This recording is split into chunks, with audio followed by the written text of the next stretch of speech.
श्रीराम समर्थ. नित्यनेम करणे म्हणजे काय? नित्यनेम करणे म्हणजे सर्व काळ नित्यात राहणे. आपण मुळात स्वतःच नित्य असून अनित्यात राहिलो आहोत. नित्य जो परमात्मा त्याला विसरून विषय जे अनित्य त्यात पडल्यामुळे आपल्याला त्याची आठवण होत नाही. त्याची ज्यामुळे आठवण होईल असे जे करणे त्याला नित्यनेम म्हणतात.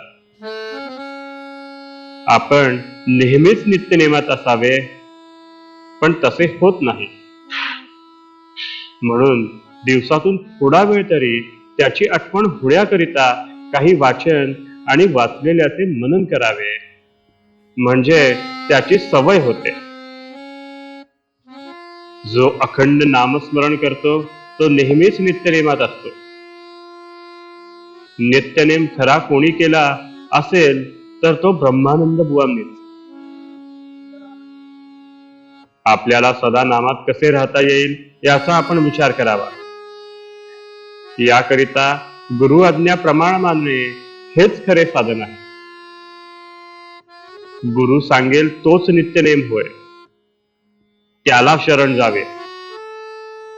रोज थोडेसे वाचन, त्यानंतर मनन, मननानंतर त्याप्रमाणे आचरण आणि शेवटी गुरुस अनन्य शरण हाच साधकाचा साधनक्रम आहे आणि हाच त्याचा नित्यनेम होय.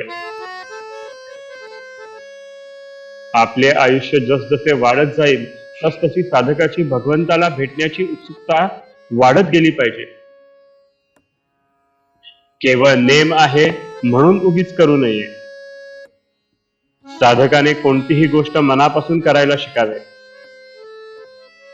साशंक वृत्तीने परमार्थात बिघडते हे ध्यानात ठेवावे. श्रद्धा हे परमार्थाचे मुख्य भांडवल होय. समाधान हेच सर्वस्व आहे अशी श्रद्धा ठेवावी. ज्याप्रमाणे थर्मामीटरने आपला ताप आपल्याला पाहता येतो, त्याप्रमाणे साधन करताना आपल्याला समाधान किती झाले हे पाहिले पाहिजे. साधकाने जगातले दोष पाहू नयेत, कारण त्या दोषांचे बीज आपल्यामध्येच असते. लोकेशणा, मान फार घातक आहेत. मोठमोठे साधक सुद्धा त्याच्या पायी अधोगतीला जातात. तसेच पैसा आणि काम वासना यांच्या मर्यादा ओलांडण्यामुळे मोठे साधनी लोक सुद्धा भगवंताच्या जवळ येऊन घसरतात. जगातले हे सर्व पाश आपल्याला बंधनात पाडतात. भगवंताचा पाश हाच खरा पाश. तोच आपल्याला सर्व बंधनांपासून मुक्त करून शाश्वत समाधानाचा लाभ मिळवून देतो. जगाच्या मान अपमानाला कधी भुलू नये. पैसा आणि काम वासना यांच्यापेक्षाही मान हा देहबुद्धीला जास्त चिकटून आहे. तिथे अगदी सावध असावे. जिथे आपल्याला मान मिळण्याचा संभव आहे तिथे जायचे टाळावे. टाळणे शक्य नसले तर हे भगवंताचे देणे आहे असे मनापासून समजावे. जो खरा मोठा असतो तो कधी मानाची इच्छा धरीत नाही आणि मान त्याच्याकडे आला तर त्याची क्षिती बाळगत नाही. आपल्याला मान आवडतो का ते पाहावे, म्हणजे त्यावरून आपल्या अंगी खरे मोठेपणा किती आहे हे आपल्याला कळेल. जाता येता देवाला नमस्कार करावा, राम राम म्हणावे. भगवंताचे प्रेम एकदा लागले की ते पुन्हा सुटणार नाही.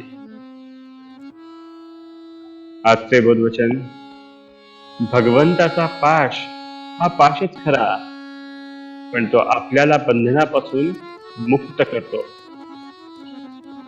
जानकी जीवन स्मरण जय जय राम.